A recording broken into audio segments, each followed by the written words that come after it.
Hey guys, welcome back to my YouTube channel. And yes, as you can see, I have with me my Louis Vuitton Reporter PM. So I bought this one way back 5 years ago sa isang luxury vintage store dito sa Milano. So I have a lot of time this summer. Wala na rin po akong masyadong trabaho. So this is the time to restore this beautiful bag. So this bag was made last July 2005 in France. So we need Lucido Grasso, which is equivalent to saddle soap. Wala po kasi ako makitang saddle soap ng Kiwi dito sa Milan. And then we have this one, Velasca Leather Cream. So ito din po ang kailangan natin. And we need this one, baby wipes.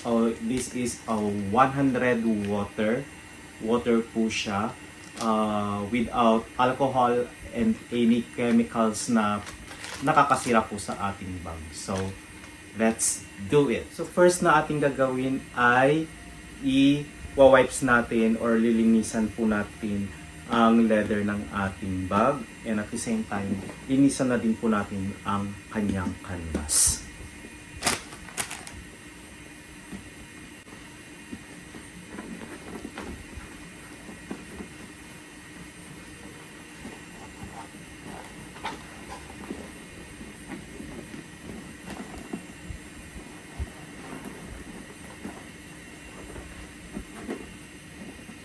So kanina ko pa siya actually nalinisan guys. Pero siyempre dahil nga sa hindi ako satisfied sa linis ng kanyang leather, so uulitin po natin ang paglilinis ng kanyang leather. So para hindi mag-crack, kasi ito may nakikita na po akong crack. Okay. Ito po siya kasi nung nabili ko po siya, kung makikita nyo, yan, may crack na po siya. So, nung nabili ko kasi siya sa isang vintage, may ano na siya konti. So, para hindi mag-crack, gawa ng paglilinis natin o pagre-restore natin, ay lagyan po muna natin ng leather cream. So, yan. Basahin po muna natin, linisan po muna natin ang kanyang leather ng wipes na walang alcohol. Ayan. Saka natin lagyan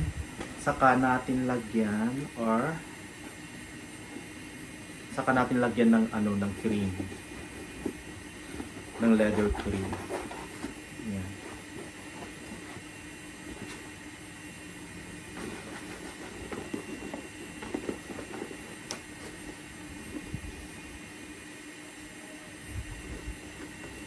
Ayan. So nalinisan ko na rin kanina dito sa kanyang loob. Nalinisan ko na din ang kanyang mga brass, yung kanyang zipper.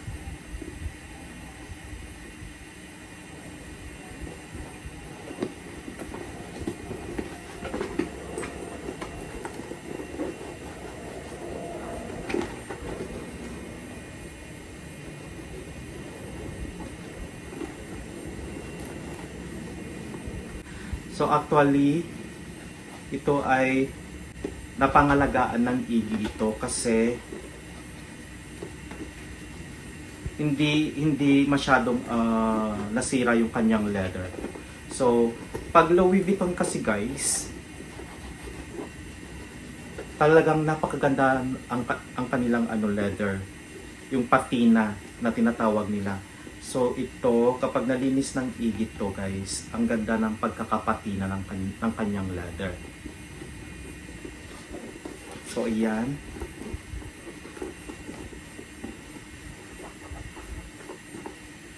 See? And then need na nating lagyan ng cream, ng leather cream.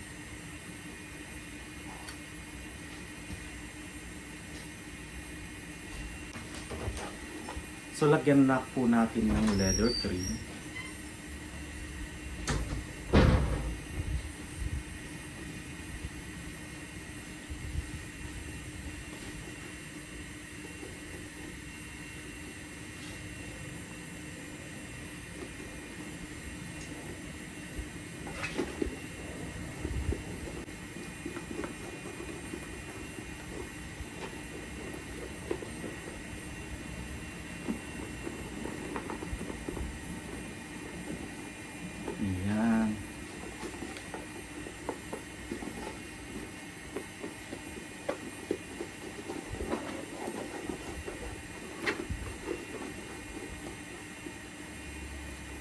see.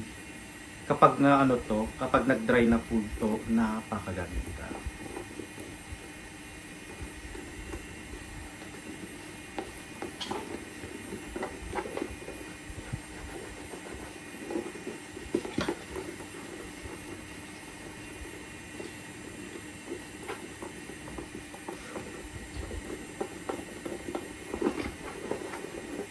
Okay, since nalagyan na po natin siya ng leather cream, then wait lang po natin ng ilang sekundo, ilang minutes to dry, and then saka natin i-ano ulit, lagyan ng saddle soap.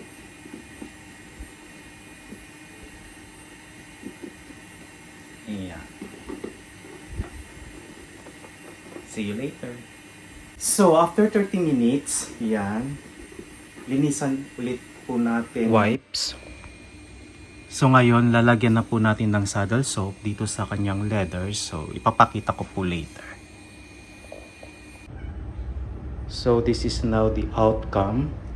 Napakaganda ng kanyang pagkakalinis at ang ganda ng kanyang patina. So makikita mo talaga yung kulay ng kanyang leather na napakaganda. So, yan po ang maganda sa Louis Vuitton. Kapag nalinis ang kanyang leather, ang ganda ng kanyang kulay. So, yan po ang kulay ng ating vintage bag. So, kita-kita po muli tayo sa aking mga susunod pang mga videos. Salamat po and have a nice day. Bye!